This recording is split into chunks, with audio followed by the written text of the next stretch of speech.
Hey, what's going on, guys? Welcome back to another episode of the Ultimate Jeep LJ Budget Build Series. And today we got Audrey, and she's getting a little bit of spice under the hood. So we're gonna throw in a rough country cold air intake.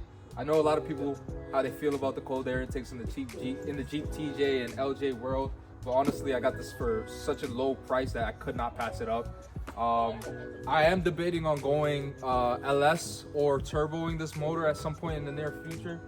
But for now, I feel like, just to have a little bit of fun and get some induction noises and stuff like that, why not? People say it's a hot air intake, but fuck it, right?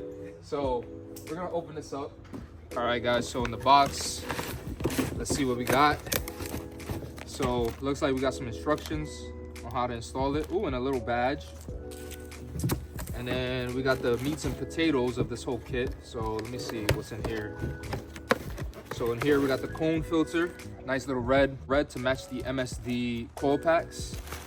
We got some hosing and some clamps. And then we got this hose, which I will assume goes around the intake shield, heat shield, you will call it that.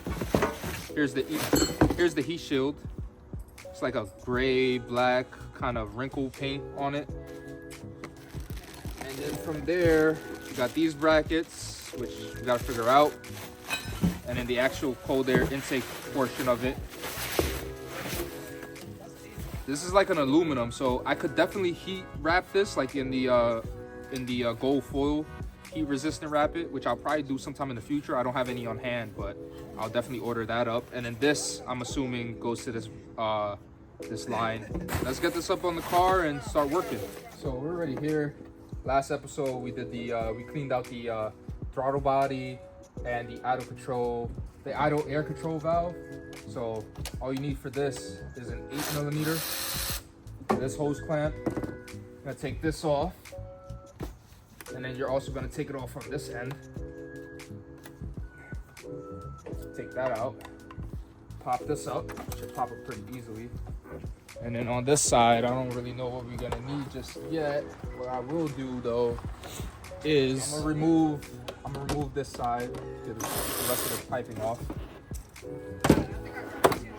Take that, put it to the side. And then now we're left with the air box that we gotta focus on. So to remove the air box, what I'm gonna do, take the cover off and then take out this filter. I think this filter is pretty good. Yeah, it could use some changing. Take that, throw it to the side. And then inside here, I'll show you guys real quick. So in here, you got two 8mm bolts. Gotta zip out real quick.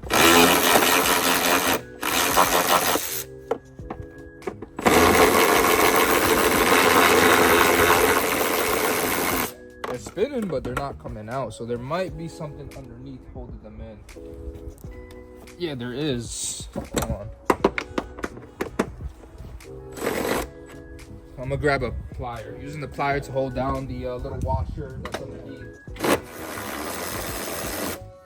So underneath is gonna be like a little washer that's also a retaining nut. So we can save all this hardware. I don't know if we're gonna need to reuse any of it in the new system, but I'll do the second one. All right, so we got the second one off. The box should come out. Boom. I'm gonna wipe this area down a little bit. Spray this down with some spray clean. I'm not reusing this fender, so I'm not too worried about it. I just want to clean it up a little bit.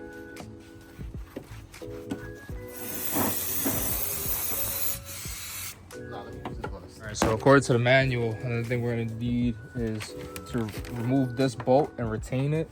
It says it's should be a freaking 7/16. We're gonna go ahead and remove that and retain that because we're gonna reuse it.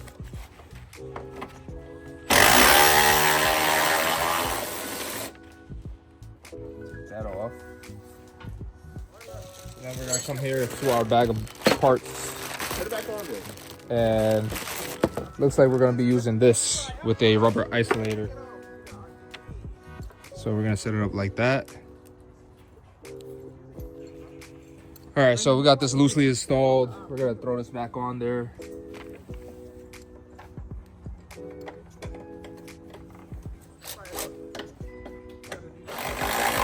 So we're gonna leave this loose for now to see how everything lines up.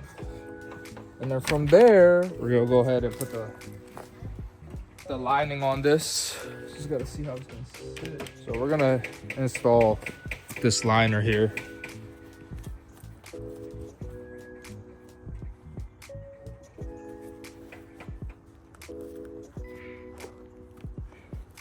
There we go.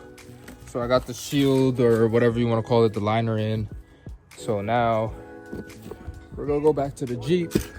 So then we're gonna place another stud insulator in one of the holes that we took out one of the bolts. So I'm gonna show you guys that now. So it's gonna be right here.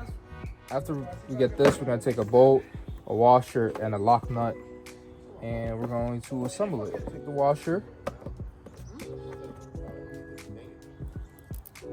put this in here like so, and we're gonna grab this. We're gonna put this right here. If we can put our lock nut on it. I might put another washer on this shit. I won't lie to you. We'll see. And then from there, we're gonna grab this with the hole, face that on the outside. Put this washer on there, like, or this lock nut like that. Oh, we just dropped one. No worries. I don't think these instructions are quite up to date. Some of the shit that we got don't make no sense, but whatever. So then it says to tighten this.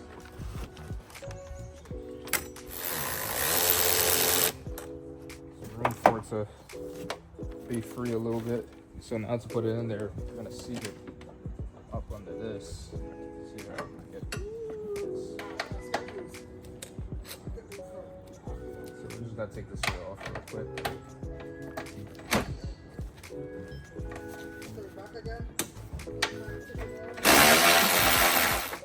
Like so. This boot is already torn. Just tore it. Fuck it.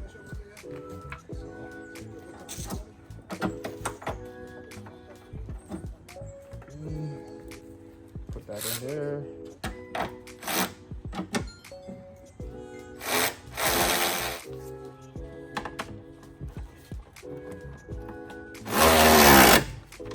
And everything is secure now. Just gotta make sure this is still kind of too loose for my liking. Obviously this will clamp over the thing and give it a little bit more rigidity, but just to be safe, I'm gonna go sink it down a little bit more.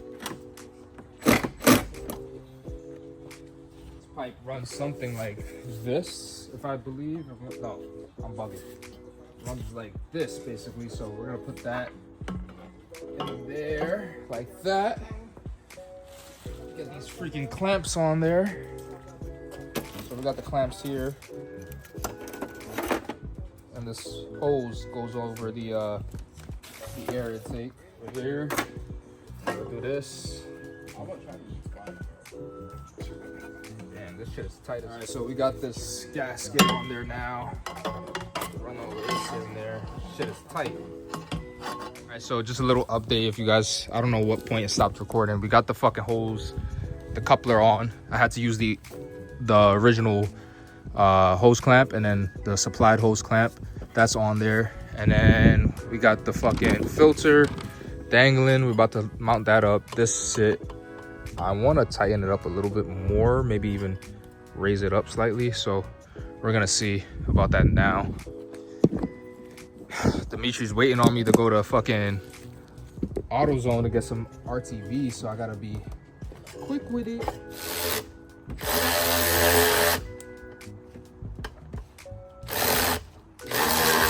Alright, so I'm there.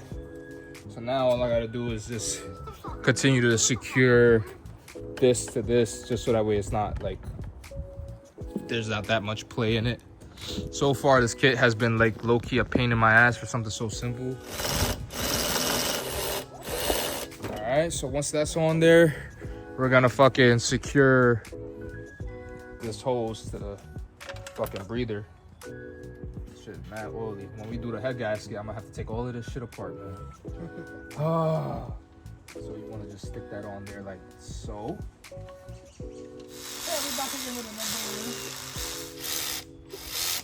So that's pretty much it, guys. Everything is in. We're gonna start her up after I clean up a little bit.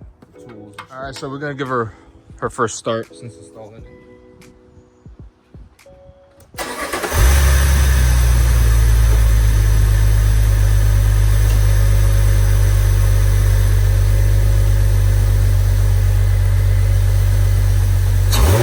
Ooh, a little bit of induction noise. So as you guys can see, although it's kind of like they make it for the inline 4, like I said, the inline 6 4.0, and this motor is in the it's in various Jeep models. So I believe everything that they designed is so that way it could save them money but fit a wide variety of vehicles. So that's why it was a little bit of finagling, and you know, the instructions aren't really 100% clear because I'm assuming that as time went on they removed fasteners, added fasteners, stuff like that. But we got it in. It's solid. It's mounted. The rough country is at an angle. I didn't even notice that it has their name on it, but fuck it, I like it like that. It works. And the red matches this. And also, we got a little pre-filter that it came with, so for the freebies. So you know, might as well throw that on there real quick. It also has rough country on it, red, and it's there. You know, I mean.